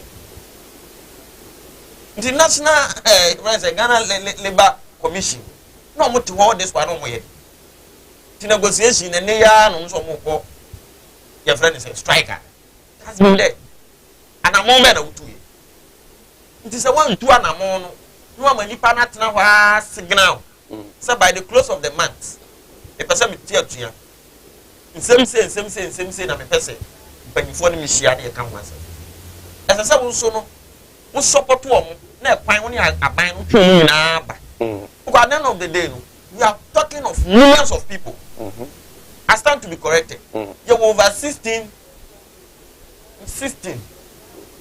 am I right 16, public universities it's more than that it's more than that to be corrected I think it's 23 or so na yan share ni padudu na for a period from 2nd August at the baby system no can say this is matter here o say man yan twaso ni yan share university calendar be affected all this one na kasa no covid amaya ni o mani nyina ya mumran afi ni e pe kwan a ye keka ni amasi ani ye tuanya flow ti se ni amami se ba na se labor commission no so betima transe na ya hwe de ese ye me dem fi se omana mo tu ye no enu mpo na ama yuta fo no ebu afu mo na ma betre fi you so de pese me kan se ko man bi ti se Germany the teacher se mark omo no ye ofu a omo die akapia so mo je obia o man no the other way around make me no NDC na tie o kan so constitution you know NDC ya ne be ye ni we mu ni sa constitution na omo ye na ne kofa sa ye friend say sika e na o ka dro so obi page o but ye braso si nyina ye tenase na consensus wise ye nyina ehu so man say ne person chire okay mu yes what the heck we media personnel answer na obetima ba ha si ye send message ma enye twi na omtro ye na mpotwi kura na ye kire ye de send wa answer na obetima kengan necessary there should be instruction teacher bi kire affirmate na ne ba be kire wa ma se me kan we spia ni a we ko si we the word we mebo ni say answer what me anya meaning dey free as a teacher ni timi ye we nyina wie na afre at the end of the day no ya ko cheska ya si teacher ni ne dey say ye the man no say ye the man nti mark me ka kwa ko si say ye besere lecturers for if he say call na for mo bisa no legitimate call ade ba ko a mesere o man say aban penimfo a eso mo engage you tag omo no omo nkasa na omo ka sem papa fanchiro okay sabe ka frank but mo bully o man na mo use labor commission dey bully o that's what they are saying they feel say aban na person use labor commission sa commissions no sometimes I no mo feel say omo yesuma no beso omo bo aban bia so ba aban na dwuma be say asa akofo na bo say me na mo kam tiro because at the end of the day sabe ka frank edu ba bia asem ba esese esi nkunya sembia enu a ye de ato akonya so a ye de se kan twetwam da sabe anu ne anu hia o kasa ameso makasa we will be coming to a consensus well the one ye ne sa na ma yuta fo no susu akoma ye de abafo okay so mark answer na mesi fo ye me pesa meka na mesire yuta fo ni nyina na se ni ye akwa kodu ye nyina no esese ye ma yakoma abafo Oba ni sro last week mene Amsterdam mene Amsterdam Utah president Edin come out last week. Doctor catch me say yakoma ni soro. Ye hwe ni mu nyina na say the aban kaa so be ye de amaye no ene ye se papa una kaa so be maye one no fa maye eno ano ndi eze aban me kasa nkyere omo na ofa mo no mo ni fo say ofa wan na wo bufu a obru ya pesa me ka kusi nyina ne say isi anu hwe a negotiation na e kom sa court case we nukure ba hu awon mo bu afu mo man kan nyiro so mo fu by the end of the day they said you okay at the end of the table so na aban no fee say ahokyere kura aba ahokyaba they don't tell say they say I'm only asking ahokyaba they say sa aban kura ko share negotiation table na aban ti nya kukudro say Utah man mu nyina na ma ahokyere aba nti demand ni nyina no kura yentimi meeting ni nyina di enya kakra if so mo yenipa okay I was something else anya say so mo ti ase wo metwase wo yenipa na me mfa anya court nsem wo ko gina court na ko twema nso good evening sir Mike, have you seen the Western North minister so incoming MC but our coalition secretary could not touch on either the UTAC have been treated well or not. See how hypocrite the NPP are. Okay. We also the pictures be brain or the aba. Was say Western Regional Ministers initiatives. On some quality table so that's near the okay. The honorable this is now you. I will change the aba. I will change the honorable action. Okay. Was say my name is Keche from Yoso, incoming MC Seben all the way. Okay, Keche. Then I say, hello, good evening, Sir Mike. Please, I would like to use your medium to help me thank Honorable Evangelist Richard Pra and also express my warmest gratitude. Okay, Sir Mike, Nana Addo's government has proven to us his government isn't having a nation interest at heart, especially civil servant. Emmanuel Boama inside Kote, I don't know their fear the Abba. NDC man should stop this. NDC cannot help Ghana. Network from Bogoso. Network is all the free Bogoso. So about good evening, Sir Mike. I'm enjoying your show. Greetings to all Watikans. Okay, Naomi, we are group near there in Anka. God's work casket shops. You can't just say a year naba. So what's the she? So one zema. So what paga? Bia Ghana biano. When you ye na prepare that papa at the see what they share and when you have open ambulance at the body natum and now open video coverage, open sound system, canopies, chest, you know, God's way, as it whatever mount. A board of from power, unis crabra, a bejuia you are the aba. Kumase Astafu, liberal about, and a God's way, a war. Numbers here 0243737457. Malam Muhammad Spiritual Herbal Center, Kumawood TV, Escafo Amantem, in the eastern region of Ghana. Malam say, I want a wire thing, the Kasem and wire thing. We have Bambo, Amo Juma, Oma, near Busia, whom be an air war, air war, Yarabi Natia Busiano, say a dam, a tre, anyway, how be I not there? Malam say, Bry, na untumi wow. Kumawood TV and a Malam war, Udu Kumawood TV, also Remana Mohammed, or no, and a CEO. And the Emma Unity F and Dunkwa na Kumawood TV. Kwana Wakra 0246 647 247 from Malam. Now onu enim komo.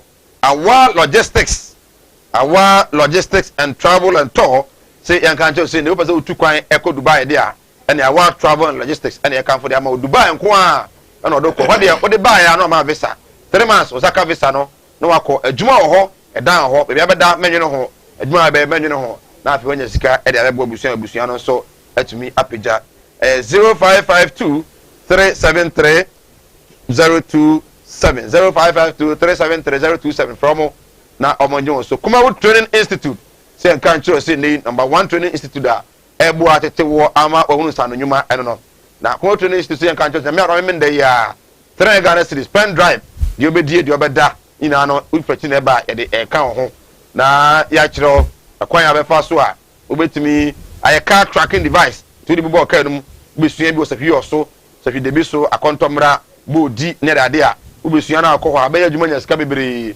danso na mema men booster no ye kiro ye amotumi ehunu ye 3D apples ni na no ye cheche ni na ye na me aro menda ya na eba so bomode a ye na ambassador mi nya no do be frɛ let me register no so otumi e de ho abeshi ye go so e din komo aha ye Kumawood television ma yan ni san komo we na afi wi yan twa ho befa mo nso mo e course no e wo aha yan ka mienu we mom aposifo ni omu wu pa oba kono ankoko ha ya weekend see ya post ni ba fe ma picture no to so ma me le de no fe pa post ni ba pa kama ono na mu hu no na krata na mu sa da ho no krata o trade na post ni ba in fact na otiase na ntwe ya de in fact akwa fa so trade money pa de de ho emne o ba bi ese in fact as a constable inspector now I say the thing na so the kabebre let me read it Timothy Dampare, I told you I owed people money and you promised to help me and you have been with me in my house for 1 week now and you have you have to help me so if anything if anything happen you have to be blamed Timothy Dampare na Dampare ne ba ye no na e mo hye pa na e ka say new IGP ba say na nyon wa we Timothy Dampare na apostle call ye na ma me na wo hotel ho no o si ni bara wo hotel ho no o mo ko fie na ma me na to post owura Dampare eprum ama afana hyedem o de ne kan no emum akọ so sad enye no nko a there are other incidents last week ebobo so apostle ewu enyam raka krabi just 2 minutes na afi yemfa Dr. Alhaji Muhammadu Baumia ensebodi atudwa ewo UCC called test control program was say our debt level has gone up but economic management has not gone down was say yaka de kosuru be kwa emfa so manage economy ne de enko form kra na busa ho say inflation at the same interest rate at the same GDP no at the same was it NDC was one no almost na omo no ye mo be sha bebere no na interest rate and half inflation na cost no the managers of the economy party a NPP and NDC evangelist senior yes we mama me time na so mama 5 minutes on this too. Oh okay quick one on police for no so many factors. Some of the factors are suicide. Okay. Over the years, no you police for one kasa. Aji omunkwa every omunsem. Na we trace the suicidal tendencies na e be problems a omuwo. It could be with their spouses. Jumamu omani engineer they common with the human being say no be to me take a certain level of pressure and stress. Some decide to take their life, and it so happens says police for any baby after sa kwan we so eku omo. And I don't know evangelist I have me e be am repemony be dit ankomon ba and I have me say who police near psychologically I know the trainer a police for edo mo pam now with a few challenge I want who question one confwa then a raise question about how we now recruit people to these services, security services. Me da se ne wo excellent question webisa. Say ebano wo ka bibi say the police ni no ye training omo say police for training no a decent duration saying 6 months. 6 months. Yeah. Wo doing say enough to prepare obi psychologically. We your training who go school even teacher training in the university how many years now spend here to be where you are but a ban will be a de ban boss in 6 months a big 3 months near there and then we work at the where you recruit to political parties at your mohu gym NDC is guilty MPP west yeah share nipa ne background ne condition the frame of mind the crowd wom answer your funnel. All these factors are there, just as you said, time and permit here. One of ekwan ya omo afa so awu nso ye Roberts a eku omo ebi kura ye je omo tuo ye di tuo eku omo because baby omo bo ban na nsai sika bullion van eku ni ade e bae. These are robbers. And no when the security of the nation were formed, it gives them that courage. Say even if we are crowd, they can come boldly and attack. Omo banso they are armed. Even who tracy the way they get their arms and also cry, and also another security issue. And there's one that is also the spousal abuse near there. All these who be here say, send your Osika and the answer share or training recruitment. Enti me the best year or Hana. Young called the second topic, Dr. Mahmoud Baumia. Dr. Baumia in opposition. Or say if the fundamentals are weak, the exchange rate will expose you. Dr. Baumia power or say if the exchange rate is on the rise, it doesn't really mean the fundamentals are weak. Nipa bako now. And that year, yes, so that's sorry. Or say when it comes to the CD now, Nanado abino or no Dr. Baumia either the economic way say no, no. Aye, dear chair by Bia from 1992. Hey, Dr. Baumia, yes, say, in paying for was MB, or more come say, and him go say, and for talking. What's Dr. Baumia? I would wish Senka me ben and I mean, be or ben, I will bet to for so slow down. And normal way are ye. Just some few months to come. It will come back and hunt him really hard.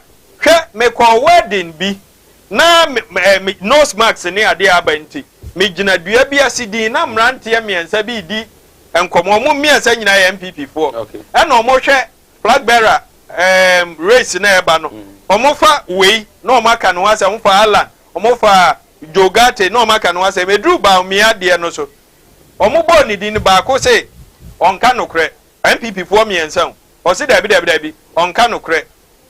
Inti say Dr. Baumia nim the ekoso wo form even within the MPP a. Me man ho kwan ma ye nye no say nia omusi ye no ye hwa de bi.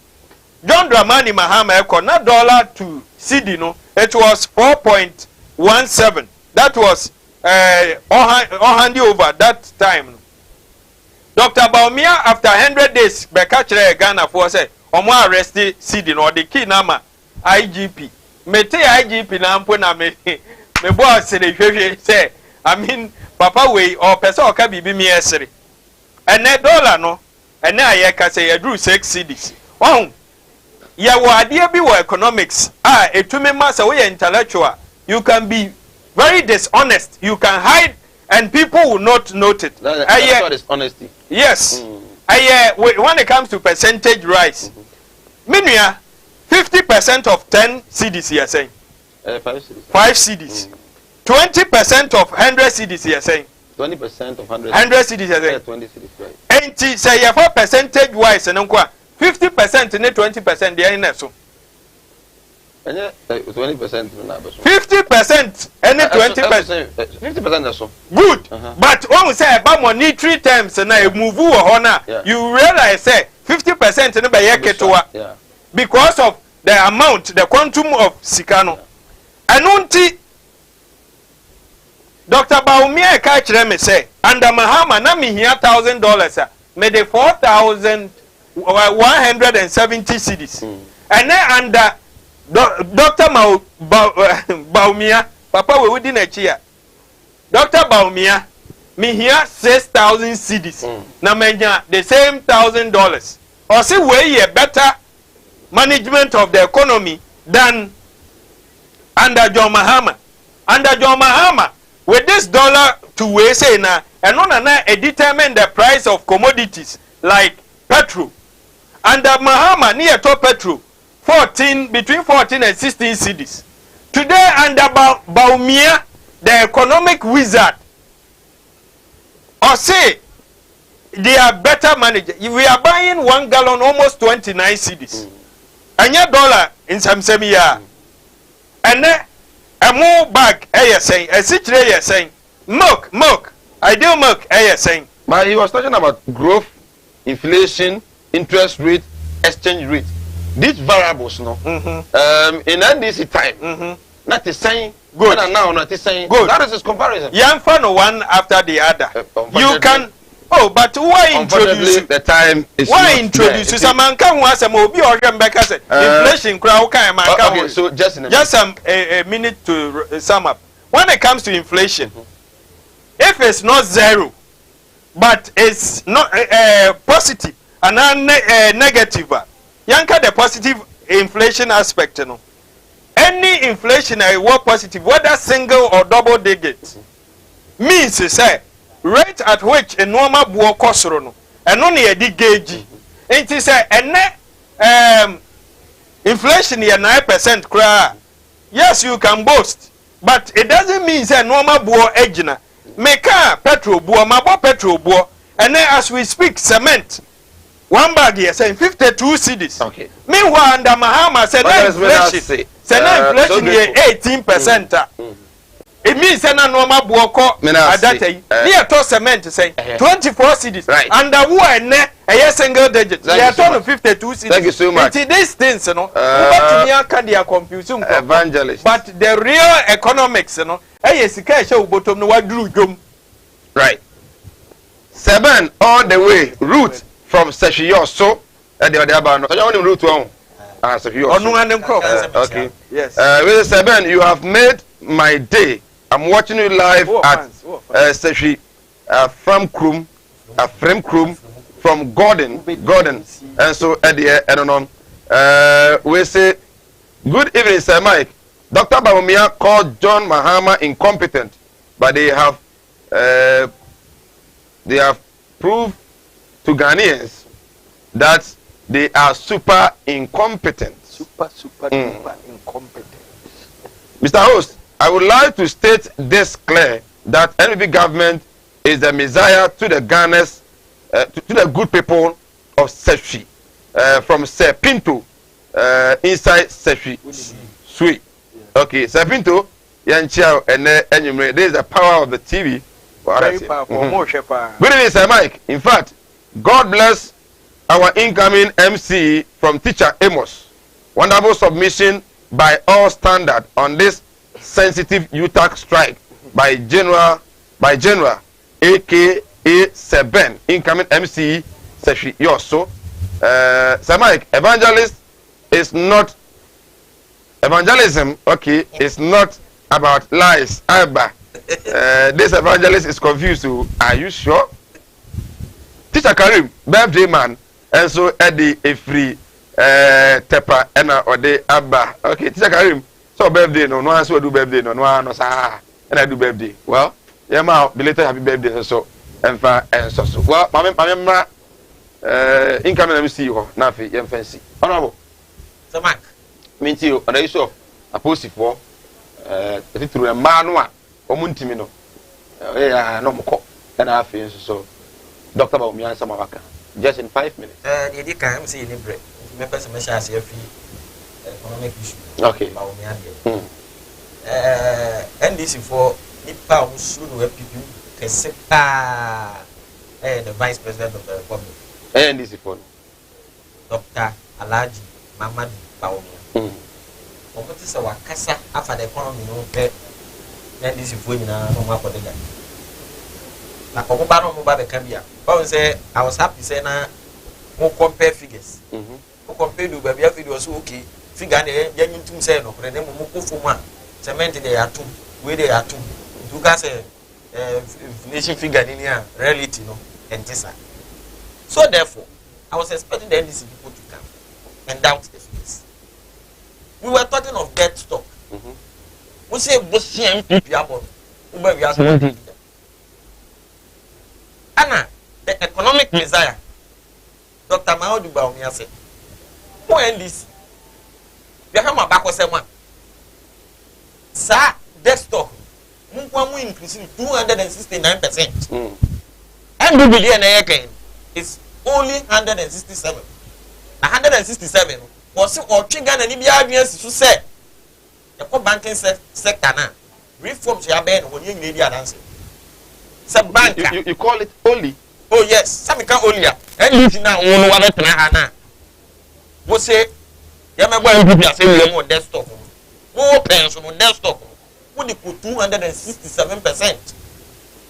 MPP there, one bar was more than a same. Maybe 160.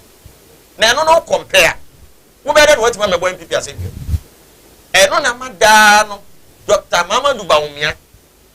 Yanni Lucy for economic analysis now was another individual. Samak, as some of person make because of say we need bread. I make kind of here and say. See, under this era of COVID-19, say you shame we are say afanena. They are not talking of even economic indicators because COVID-19. I'm an economy behind a cripple. Advanced countries, they are suffering and they are finding it difficult to make it economic wise. Now, I dear back one person this for mutie me a shadow so say. Ebra yare ne buy March 2020. President Kasem was say yare aba nkofo na nkofo na ewu no omuwu a me amabe president me nim kwa me fa so a me de omo nkwa besan amadi na mom the economy ne de ahokyere beba ni o ma ye pa ye hia eno le me wo kwa me fa so amede me revive the economy. It was explicit. We a teacher ni na o try there. You set up your objectives and this were the objectives of the president. It may come in this for nothing as say. See I share ahokyere e wo mu na. Okay. Enyem people aban e dia. The whole world. There are 11 countries. Mo modern economy. Na COVID-19 ba ye countries yet manage na still economy ni gina na nso a first 11 countries o man Ghana e ka ho. Adenti ne ebo o ma panyini nana adodanko akufu ado so ye bo na baso enyi. Adan economic messiah, the vice president of the republic, Alhaji Mamadu Bawumia, adan ye bo na baso enyi. Because omo den hihye pa gu akwan mu. Ye jitum the reality. Ebra na COVID maaye no na nyema gina nan so pa. Ya jitum se economy no entese de etie entese de nyina ye pe no but esese nyina ye hye no so se sesia COVID-19 ejina ye konso den other advanced countries their find is very difficult say ko make ma so nyina mo nan so na temamfo ti ma so rekwa adwuma but president eye hye pa fellow Ghanaians 630 no abaye fie no abaye hye pa e kwan obetuma fa so a protect me no ye nkwa and I mean ya betana yes an economic discussion na ko ja ye nanka ye ewu ye te self for Ghana for to abade man no oh me da me na me tro na say president ben o wi asa ya nto abama atan mo kan say na I said yes president ben o wi asa ya nto abama yes so we respect a responsibility exactly from him and and that is what he has been very very responsible one of those channels okay because there are other presidents yare ne buy ya anya bibi e friend contact tracing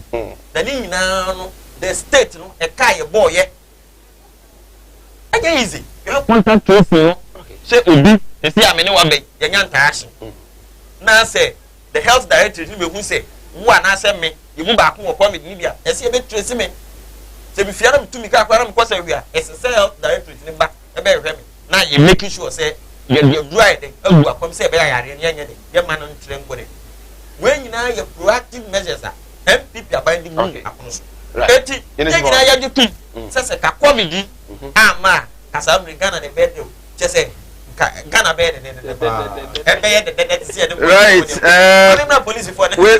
we say good evening sir Mike. I really love the ideas and the submission of Sir Ben. No wonder he's the incoming MC for Sefi Yoso. Kofi Efum Sefi Wako. And a Kofi de Free or de Abba. Bawumia is making history or jokes. I think this one should not be history but jokes. Sir Mike, can you play his tape on Ghanaians are suffering and what he's saying today? And let us discuss about that.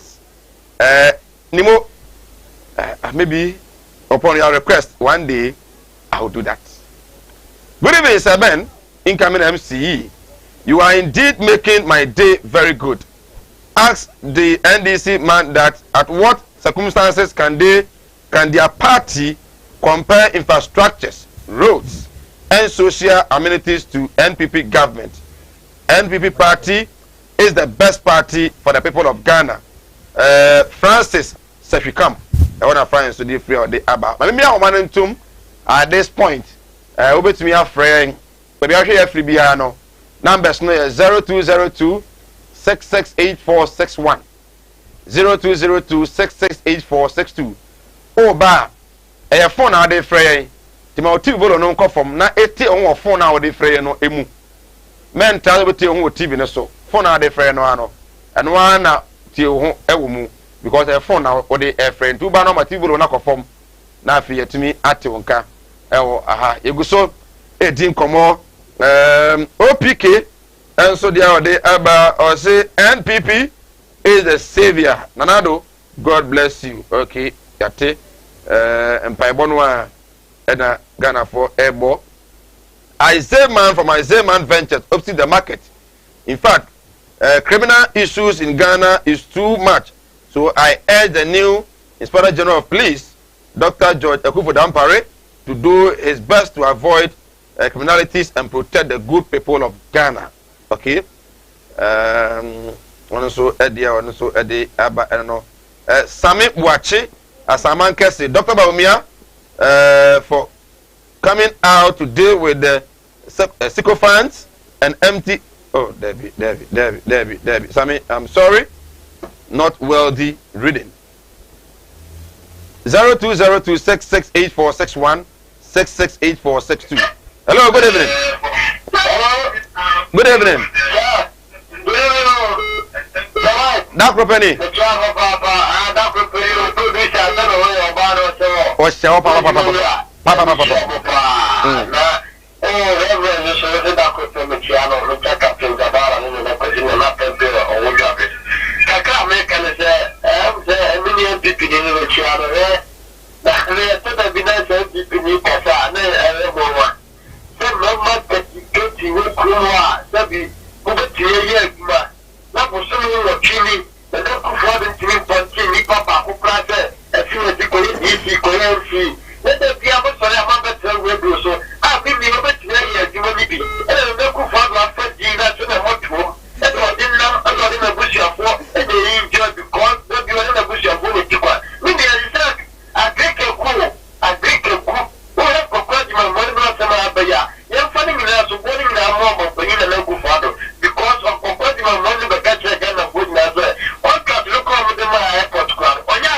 Okay.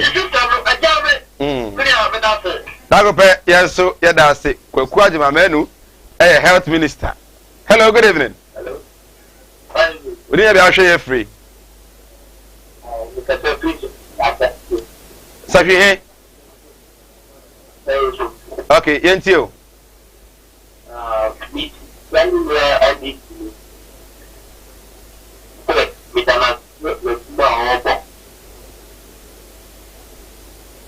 Okay, Ethiopia.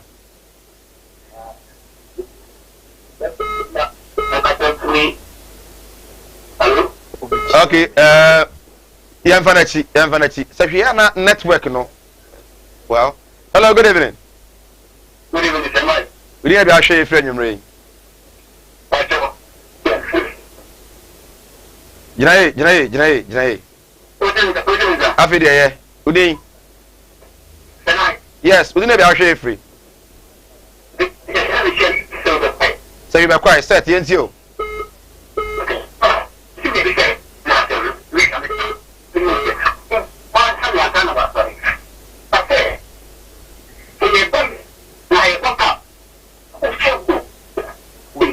David.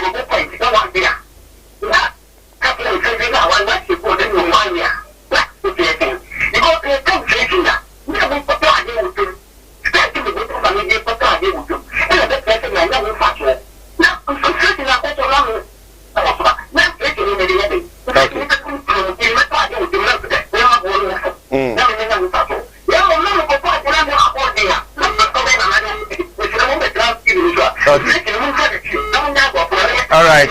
Yeah, as I said, yeah, just like require for you now. Inflation, the baby tree. Hello, okay. Inflation, no. I say if I'm a tree. I'm not an economist. In fact, I read science at the university. Me said I need good economics there, but one day, hello, good evening. We need to show you free. I sign you so you ain't on your ring.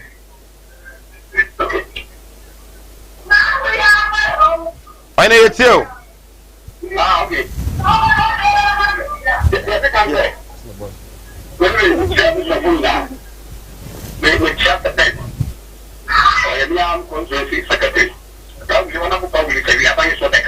Okay. Now, we are not can say. And this is funny. This is top of the year. Now, this is what you can say. And the sheep at the whole, and the other question for them. That's the next 40 months. Get me a case. Can you go for 5 years? This is my position. Okay. Okay. Right. Honorable, yeah, so yeah, that's it. It's honorable. Yeah, campaign obey you na fino. And I said next 3 years na nyagro. Hello, good evening. Good evening. Good evening. I show you friend Yumri. Bogoso, any NT on Yumri. MPP, I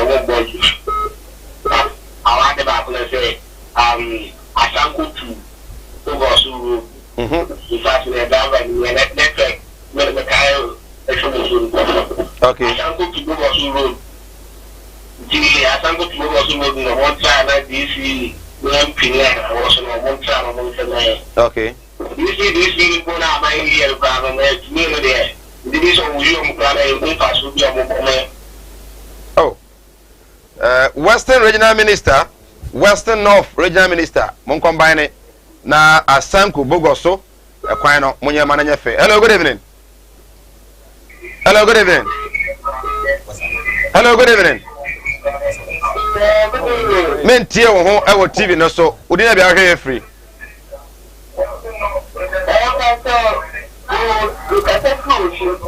Yeah, tear on him.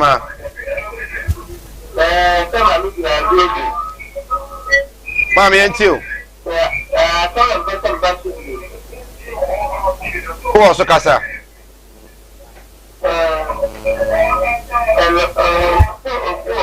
Mammy, who was so casa you?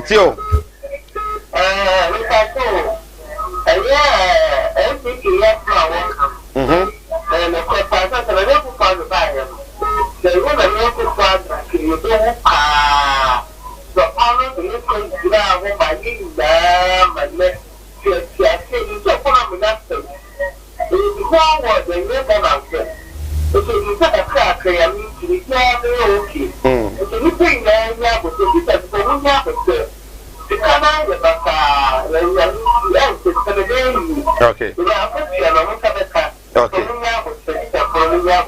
Oh, my, say, Nine Shim for Nanyum Ray. For 2 more course. Now, and the Suno, Ewa, and Nanyum Ray. Now, what a great moment, Penia. Okay, production say, I'm not so. Yamfa NC. One penny on one gew. When you're careful. And then Yamia. And Kiu. The more Casa when you're careful, pa. This is a Kobani say na Yaresa baby. Na Yameka say, oh, the you say yes, or Mampania idea by Yame and I'm on mine. Yeah, that's so etiasi. Well, yeah, na ya sorry ako na I'm evangelist yanko. Yo, yeah, kono ye better Ghana for ase. Titru omwa eje bre ehwe. Member minua abaso. Wo chef a message na free ninchi ebana, which means he is on the ground. Enti ye nyina ye bebo mpaye say even though omampanyini ache in choosing omo ebeye MCs ne DCs no. Onya na dom no fa adwuma ne ma no na 2024 aben na adwuma na yesa years na beka ketu adi obede well, but I say Hello, I greet you this evening. I'm really enjoying the show. Seven, you do all. NPP all the way. I'm Gertrude. UEW. Kumasi campus. Gertrude. What feeling? Adam sir. The campus is no more UEW. Yes. And Adam sir. I can think. What feeling? I can think. Sir Mike, I told you that evangelism is not okay. Teacher Amos from Mathre. Mathre no more. Oh, okay. I'm watching you live. Seven.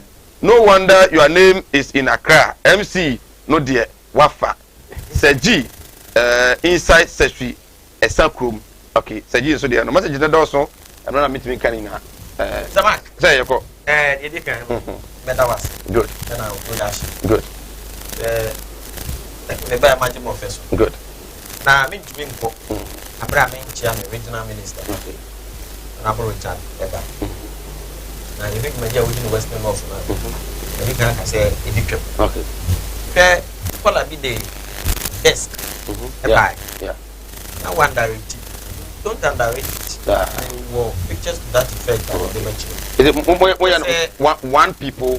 Yes. Oh, okay. One school child. Oh, okay. Make sure so we are being this. Oh, okay. Yeah, because any home right. all over the country, and you might there, their cost. But I'm because you can't move being headache. And I will also what the district be at the city. One specific district. Our community. Okay. And you will answer not schools under tree, no? Maybe that's all. Western of Yakan schools under trees. And I trees under school. That's all. Well, what you have you also the name of a fact say I was school and you also Maminchia me I'm in charge of operations. Okay. Awuchi. Okay. You say the embrace. Right. But if you are time to go awuchi. Good. Chia on them. Morijan Chama wine. Yewura Benjamin William Sir. Contractor na. Good Bruni. A contractor na. What you meant? A contractor na. On your contractor. Well, okay, then I say 7 Western of Savio also NPP secretary Ote in Katanso and Ote former PC Edema NDC Shares constituency and also on one say our engineer evangelist Richard Pra and also Ote in community edit Sir Mike on behalf of the entire crew. Production headed by Uchi Nozo, Bernard Adair, and Afi Samdakus, MCR, and the VTR, and so Augustine, and Afi Loretta, and Afi the man behind the camera, the active, effective, and competent Kobe Frank, and also Ebwai, Director, Samdakus. Mimi still remains Sir Mike. Yamia don't not do ya, watching Ibishia, Shannon so say, I didn't know. Christo de hene manyamini wanim na afi oniama nyini hanso no enwi peye emfamo ya crowd